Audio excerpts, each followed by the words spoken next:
name is Rahul Rathod. I am singer, songwriter, music producer and storytelling artist. आज इस story telling session में मैं मेरे real life में जो इंसिडेंट हुआ है वो बताने जा रहा हूँ। जब मैं 9th स्टैंडर्ड में था तो मुझे एक ट्यूशन था, विवेक वर्धनी कोचिंग क्लासेस नाम का, जो हमारे घर से 100 या 200 मीटर की दूरी पे था, मतलब पास ही था। वहाँ पे एक इंग्लिश के सर आते थे, यमलवार कुछ तो भी नाम था उस सर का, या फिर मेरे दोस्त मुझे करेक्ट कर सकते हैं। तो उन्होंने एक पॉलिसी बनाई कि जो भी लेट आएगा तो वो 5 रुपए पेनल्टी देगा, जो भी लेट होगा वो। तो सबने एग्री कर लिया। तो सबसे ज्यादा कौन लेट आता होगा आप जानते होंगे, मैं, क्योंकि बचपन से ही सुबह में उठने की आदत नहीं थी और सुबह उठना अच्छा नहीं लगता था। तो आदत से मजबूत मैं हमेशा पेनल्टी के लिए पात्र होता था। एक दिन सर भी लेट आ गए तो उन्होंने ही 5 रुपए दिए, क्योंकि रूल इज फॉर एवरीवन, ऐसा उनका कहना था। तो ऐसा करते करते एक जो गुल्लक रहती है, एक गुल्लक भर के पैसे हो गए। और उस ट्यूशन में सिर्फ इंग्लिश का जो पीरियड था वही रेगुलर होता था, मैथ, साइंस या फिर अदर लैंग्वेजेस का नहीं होता था, क्योंकि वहाँ पे बच्चे बहुत कम थे। और वो जो ओनर थे उस ट्यूशन के, कोचिंग सेंटर के,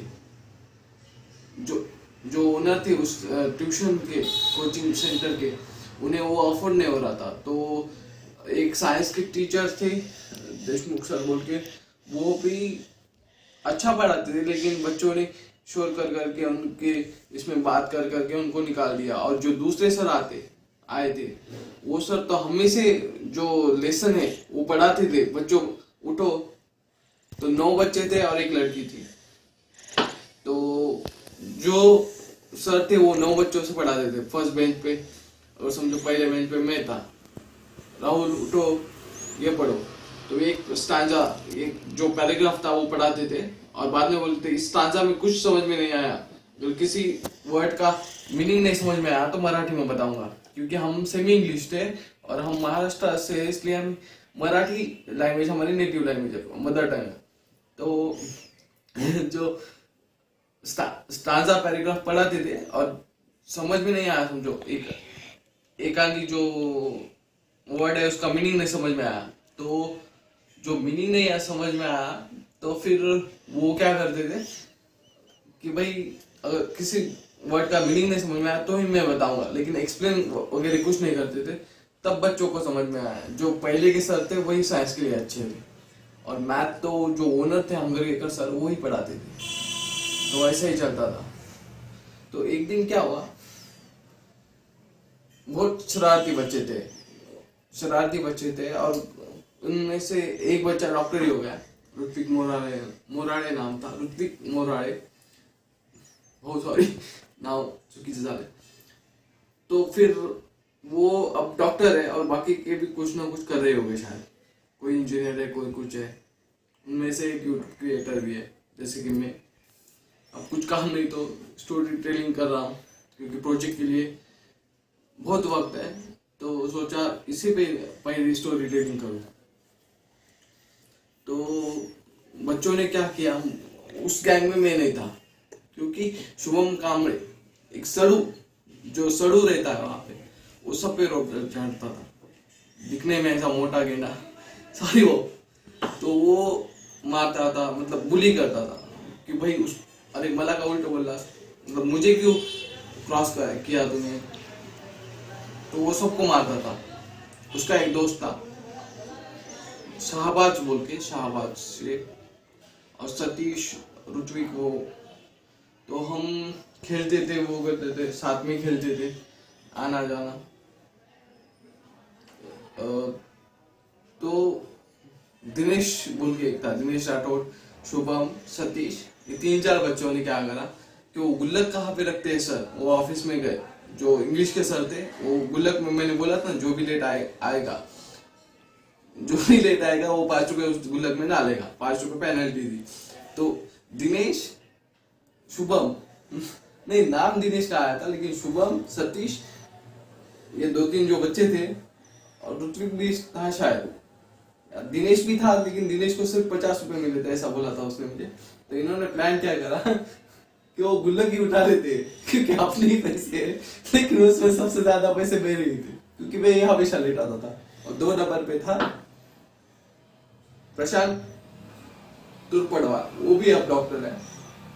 तो प्रशांत तुरपड़वा, क्योंकि उसे क्रिकेट की प्रैक्टिस करनी थी, और मैं क्योंकि आलसी, तो हम दोनों को 5-5 रुपए देने थे अगर लेट हो गए तो। हम दोनों की पैसे थे, लेकिन उन्होंने चोरी करने का प्लान कर दिया और चोरी कर ली। सब में इक्वली डिस्ट्रीब्यूट हो गए। जैसे कि मैंने पहले ही कहा, शुभम कामरे की वजह से मेरा और उसका नहीं जमता था, तो सारे बच्चे उसकी तरफ से थे, मेरे तरफ से सिर्फ वो दिनेश था, क्योंकि वो मेरे घर के पास रहता था, दिनेश राठौड़। तो उसने बताया कि ऐसा ऐसा प्लान है, और हमने ही चोरी की, क्योंकि दूसरे दिन सर ने बोला कि हम जहाँ पे वो रखते थे गुल्लक, वो गुल्लक लापता है। इंग्लिश के सर ने अगले दिन बोला, तो किसने लिया वो लोग। तो हमें क्या पता, सर सब बोलने लगे। मुझे तो सच में पता नहीं था, लेकिन 2-3 दिन के बाद जब दिनेश ने बोला, भाई मैं ट्यूशन छोड़ रहा हूँ, अब ऐसा ऐसा हुआ है, और मुझे सिर्फ 50 रुपए मिले, क्योंकि मैंने वो गुल्लक निकाली थी और शुभम ने वो अपने घर ले गए। शुभम वो गुल्लक अपने घर ले गया था। तो मैंने कहा ठीक है भाई। तो ऐसे ही 9th स्टैंडर्ड चली गई, मतलब पढ़ाई गिढ़ाई कुछ नहीं। ऋत्विक तो ए सेक्शन में था महात्मा फुले में, तो वो जो क्लेवर बच्चे उनके साथ रह के वो खुद ही क्लेवर हो जाता, क्योंकि उसका जो फ्रेंड सर्कल था वो सारे क्लेवर बच्चे थे, उनके साथ वो पढ़ाई करता था। और हमें शुभम, हम कुछ पढ़ाई नहीं करते, हम बिलो एवरेज स्टूडेंट थे, इसलिए वो अब डॉक्टर है। और प्रशांत तुरपड़वा दूसरे स्कूल में था, शायद स्कूल में उसका कवर होता था, लेकिन ट्यूशन उतना कुछ खास नहीं था, और फीस भी कुछ 2-3 हजार ही थी वहां पे, क्योंकि कोई फीस नहीं भरता था, क्योंकि टीचर ही नहीं थे। और वो सर को भी वो मतलब जो है प्रॉफिटेबल नहीं था कोचिंग सेंटर। अब एमपीसी यूपीसी की क्लास लेते हैं सर शायद, तो ठीक है। तो इस तरह यही है। और पुरानी यादें, मतलब मैं ऐसे ही बैठा था तो मुझे याद आया कि भाई ये इंसिडेंट हुआ था कि मैं हमेशा लेजीनेस की वजह से लेट आता था, और जो लेट आने की दिक्कत थी, 5 रुपए पेनल्टी थी, लेकिन घर 200-300 मीटर दूरी होने के बावजूद मैं लेट आता था और 5 रुपए देता था। और उस जो गुल्लक जो भर गया था मेरी ही पेनल्टी से, मेरे और प्रशांत की, तो वो उन्होंने नाप लिया। Okay bye. हाँ, नोट, यहाँ पे मैंने बोला था कि कुछ लड़के सड़ू होते हैं और बिना बात के ही लड़कों को बुली करते हैं, वो पहले की बात थी, किसी को ऑफेंड होने की जरूरत नहीं है, चाहे वो शुभम कामरे हो, या फिर दिनेश राठौड़ हो, या फिर ऋत्विक मोराले हो, क्योंकि बचपन में हम सभी एक दूसरे के साथ लड़ाई करते हैं। तो please like share subscribe my YouTube channel. और अगर आपको लगता है कि मैं ऐसी स्टोरी मेरी लाइफ की, कॉलेज डेज की, ट्यूशन डेज की, या फिर स्कूल डेज की बताऊं, तो कमेंट में बताओ। और इस वीडियो पे हम एम करते हैं 100 लाइक्स का। Okay bye.